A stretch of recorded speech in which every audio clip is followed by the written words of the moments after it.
Halo teman-teman investor semuanya, semoga bahagia dan sehat selalu. Nah, di kesempatan kali ini kita bakal coba bahas EPAC. Ya, jadi ini perusahaan Mega Lestari IPEC Sentosaraya Tbk. Kira-kira seperti apa perusahaannya akan coba saya bahas setelah yang satu ini.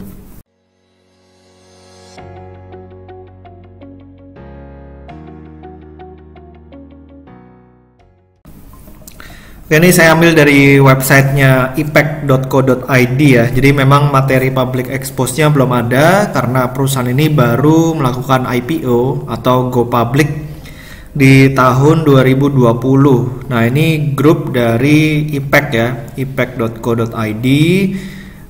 Di sini dibilang dedicated digital platform PT IPEC Flexibles Indonesia. Nah, di sini yang pengen saya lihat adalah produk dari perseroan. Sebenarnya si IPEC ini jualan apa sih, ya kan? Nah, di sini ditulis we offer film, roto, and digital printing, ya, lamination, pouch making, and roll stock services. Ya, customize, bisa di customize to serve short and medium run orders. Jadi pendek dan medium, ya. Quick turnaround, flexible packaging market. Intinya adalah perseroan ini berbisnis packaging. Our main product categories bisa dilihat seperti ini. Ini lay flat pouch ya. Jadi bisa bikin packaging yang seperti ini, yang flat. Lalu ada yang standing pouch. Ini juga dibuat sama perseroan juga ya, seperti ini. Lalu juga ada yang roll stock. Ini juga perseroan juga bisa ternyata bikin packaging seperti ini. Untuk film structures-nya menggunakan premium grade films. Ada seperti ini ya, bisa dibaca sendiri di websitenya ipec.co.id. Untuk pouch option-nya juga ada seperti ini. Jadi memang bisa dimodifikasi, bisa di-customize sesuai dengan permintaan dari customer ya, seperti ini. Oke, sekilas kita bakal coba lihat dari kinerjanya di 9 bulan tahun 2020. Di tahun 2020 bulan 9 pendapatannya ini turun ya, dari 143 miliar menjadi 123 miliar. Yang cukup menarik adalah labanya ini naik dari 2 miliar menjadi 6 miliar. Jadi naiknya sekitar hampir 200%, tapi karena memang perusahaan ini baru melakukan IPO atau go public. Nah, di sini kita bisa lihat juga bahwa setelah perseroan melakukan IPO atau go public, cash-nya ini udah turun sampai 14 miliar. Jadi dapat cash mungkin langsung dibelanjain lagi untuk ekspansi ya. Nanti kita bakal coba lihat lebih detail. Nah, ini di tahun 2019 seperti ini, modal sahamnya 153. Lalu di 9 bulan tahun 2020 udah ada tambahan modal di setor sebesar 12 miliar. Oke, di sini kita bakal coba lihat kira-kira detailnya seperti apa untuk kinerjanya. Nah, ini ya, dari laporan keuangannya tahun 2020 yang September. Di sini kita bisa lihat penjualannya turun ya. Penjualan turun, tapi karena adanya keuntungan dan kerugian lain-lain ya. Ini keuntungan lain-lain sebesar 2 miliar, makanya dia bisa mendapatkan profit sekitar 6,3 miliar. Nah, ini kalau misalnya 2 miliar ini dikurangin, artinya labanya ini cuma sekitar 4 miliar. Tapi tetap aja masih naik ya, masih naik dibandingkan dengan periode sebelumnya di 30 September tahun 2019. Yang cukup menarik di sini adalah, di sini ada berita dari detik.com. Ya, ini muncul lagi kasus gagal bayar uang nasabah capai triliunan rupiah.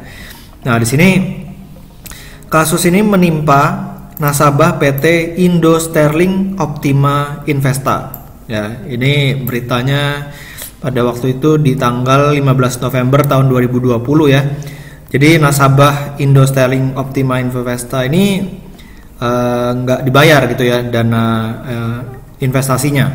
Nah, jadi produk investasi ini menjanjikan imbal hasil 9% sampai 12% per tahunnya. Nah, kenapa ini cukup menarik beritanya?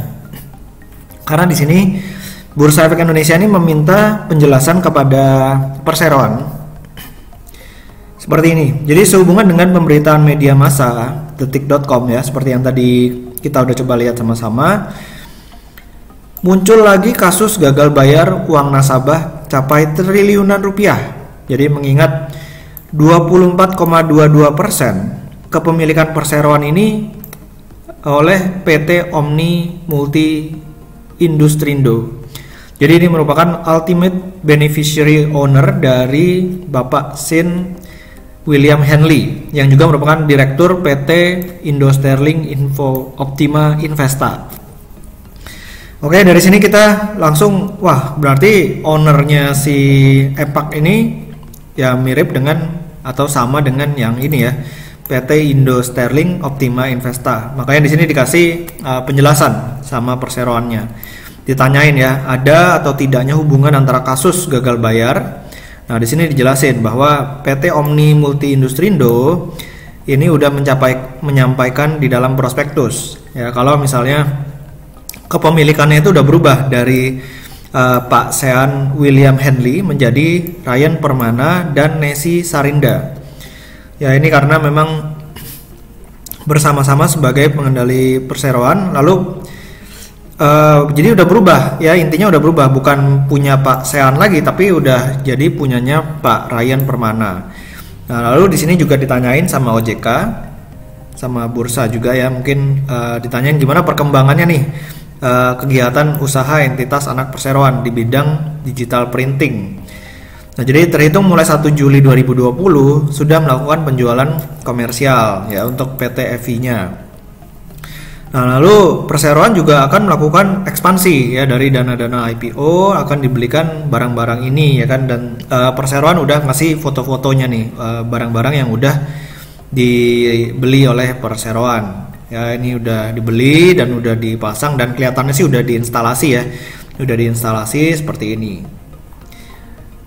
Oke, bisa dilihat dari tanggapan tambahan ya di Bursa Efek Indonesia. Nah, sisa dana IPO akan digunakan di kuartal 4 tahun 2020 dan ini masih sesuai dengan rencana awal.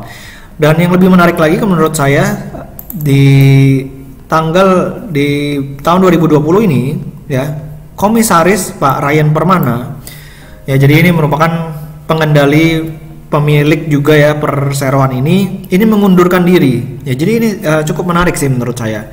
Makanya ditanyain nih sama pihak bursa ya kan, apa yang melatar belakangi pengunduran diri dari Bapak Ryan Permana ya. Jadi Bapak Ryan Permana ini katanya mundur gara-gara alasan kesehatan ya kan, alasan kesehatan. Sedangkan pengunduran diri Bapak Hadi Sutono Widayat ini karena beliau pengen pindah ke Australia bersama seluruh keluarganya. Ya, jadi ini nggak tahu nih kira-kira kenapa gitu kan, secara lebih detailnya. Kenapa kok bisa tiba-tiba mengundurkan diri padahal Bapak Ryan Permana ini merupakan owner dari perseroan seperti yang udah disebutkan di atas tadi. Nah, ini dia ya. Ryan Permana dan Nesi Sarinda yang bersama-sama sebagai pengendali perseroan atau ultimate beneficiary owner.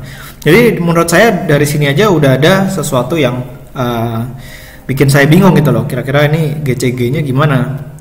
Nah, kalau misalnya kita lihat dari sisi valuasinya, dari key statistiknya ya, di harga 142 per lembar, market cap dari si EPAC ini 469 miliar. Oke. Nah, kalau misalnya kita pakai current PE ratio yang annualized, ini PE ratio-nya 43,92 kali dan PBV-nya di kisaran 2,54 kali. Jadi secara valuasi udah mahal banget dan saya menemukan ada kejanggalan ya, kenapa kok baru IPO tiba-tiba udah mundur aja gitu kan dari jabatannya. Udah gitu ada kasus lagi kan yang di detik.com ini gagal bayar, walaupun memang mungkin nggak langsung berkaitan dengan perseroan ya. Jadi demikian dari saya tentang Mega Lestari IPEC Sentosa Raya Tbk atau kode sahamnya IPEC. Semoga video kali ini bermanfaat. Jangan lupa buat di subscribe dan juga di follow Instagram saya di Pesan Saham. Sampai ketemu di video berikutnya. Selamat berinvestasi.